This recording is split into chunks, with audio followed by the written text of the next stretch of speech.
Hey, nerdy sports fan here, talking Week 17 NFL action and the last game of the NFL regular season is one of the most important ones. This is interesting. We have the San Francisco 49ers going on the road to face the Seattle Seahawks, a team that beat them earlier in the season in their house. Seahawks are a bit dinged up though. Chris Carson's injured and Penny's injured. And Puris, it doesn't matter what his name sounds like. Their three-headed running back room is all hurt. And they just had to sign Marshawn Lynch in order to make it so they have a viable running threat going into the playoffs. Yeah, because of that, I anticipate San Francisco to win this game. The Marshawn Lynch isn't going to be up to speed. So they're not going to be able to rely on their running game, which they have all season. And it's going to be a throw the ball first mentality. And against a team like San Francisco that has a great secondary and a phenomenal pass rush, that does not work. You need to have a solid run game against this defense in order to be effective. And Seattle's not going to be able to provide that like they did earlier in the season when they went into San Francisco and won. So this is a bit of a revenge game for San Francisco as well. But more importantly, it's playoff seeding. San Francisco can land anywhere between the 1 seed and the 5 seed in the playoffs because of this matchup. If they lose, Seattle wins the division. And both the Saints and the Packers are above you. So both of these teams are playing in the wild card round if San Francisco loses. And San Francisco doesn't even get a home game. So yeah, they want to win.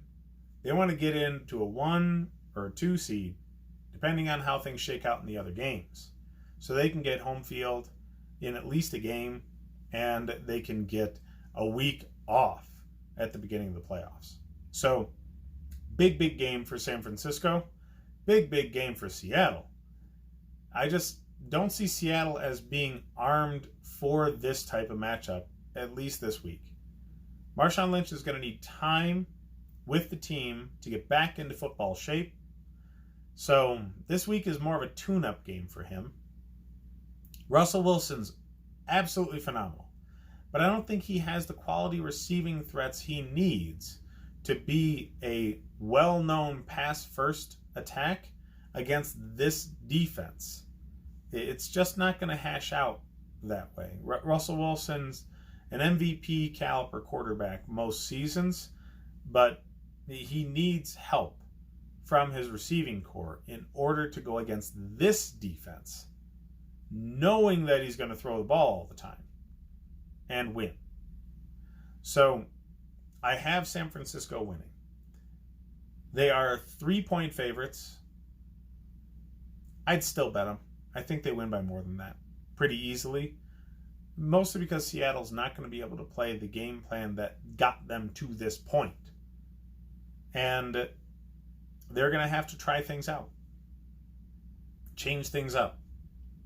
And some of those coaching decisions can be lightning in a bottle and work great, but most times it's work in progress. It's a week or two to figure things out with the staff you have in order to really get a solid game plan going. So with that, 49ers have a great advantage in this game. And I don't think they're the kind of team that's going to choke away that kind of advantage. They want that number 1 spot. They have a real chance to get it. So they're going to come out firing on all cylinders and come out of Seattle with a win. Fantasy football-wise, 49ers players, you need to start Kittle. Emmanuel Sanders is hit and miss. Deebo Samuel has gotten more into the mix, but I think this is more of a Sanders game than a Samuel game. And as far as the running room goes, Mostert has really come on as the number 1 guy in that running back room. So he's a more viable fantasy start than Breda or Coleman is. Jimmy G, he's always just on that borderline of whether or not he's a viable fantasy start. This game, probably keep him on the bench. They're going to want to run the ball more. So Mostert, maybe Breda as a flex play. But Jimmy G should stay on your bench. But his receiving targets, Kittle and Sanders, should be started. It's really all I have for this game. Check out the rest of the videos for more fantasy football content. Like and subscribe if you enjoy the content. And make sure to have a happy holiday.